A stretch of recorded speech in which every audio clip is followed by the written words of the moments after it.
ជួបពុកម៉ែបងប្អូននៅក្នុងបណ្ដាញសង្គមជាទីគោរពពីខ្ញុំម្ចាស់ចំការតាចំណាប់ហើយនេះគឺជាទស្សនវិជ្ជាផ្លែទឹកដោះគោលឿងនៅក្នុងចំការតាចំណាប់ហើយថ្ងៃនេះគឺជាវីដេអូដែលថតចេញពីចការនៅថ្ងៃទី7 ខែ 12 ឆ្នាំ 2025 បាទហើយទស្សនវិជ្ជាគឺផ្លែទឹកដោះគោចាប់ផ្ដើមទុំច្រើនមែនទែននៅក្នុងចការហើយពុកម៉ែបងប្អូនដែលអញ្ជើញមកលេងដល់ចំការចាប់ពីពេលនេះទៅគឺបើកជារៀងរាល់ថ្ងៃសម្រាប់ពុកម៉ែបងប្អូនដែលចង់អញ្ជើញមក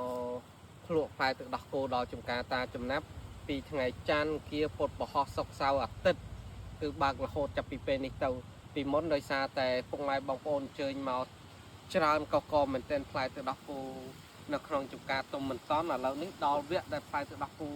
ទុំជារៀងរាល់ថ្ងៃសបោមែនទែនគឺពុកម៉ែបងប្អូនអាចអញ្ជើញមកដល់ចំការគឺលេងខ្វះផ្លែទឹកដោះគោក្នុងការភ្លក់ក្នុងការបេះពិសានៅតាមដើមនៅក្នុងចំការជាក់ស្ដែងតែម្ដងអញ្ចឹងសកម្មតែពុកម៉ែបងប្អូនដែលមិនតាន់បានអញ្ជើញមកលេងដល់ចំការ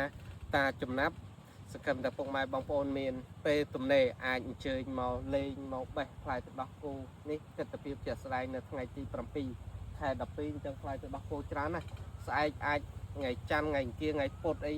សម្រាប់ពុកម៉ែបងប្អូនដែលអ្នកខេត្តបាត់ដំបងយើងដែលនៅចិត្តនឹងអាចធ្វើដំណើរត្រឹមតែ1ម៉ោងតិចតួចពីខេត្តបាត់ដំបងមកស្រុកសំឡូតនេះអាចអញ្ជើញមកលេងបេះផ្លែទឹកដោះគោហើយស្រស់ស្រូបអាហារនៅក្នុងចការមើលទេសភាព view ទៅនឹងទេសភាពជុំវិញចការបានគ្រប់ពេលវេលាចាប់ពីពេលនេះទៅរហូតដល់ចុងឆ្នាំដាច់ខែតែម្ដងបាទសូមអរគុណ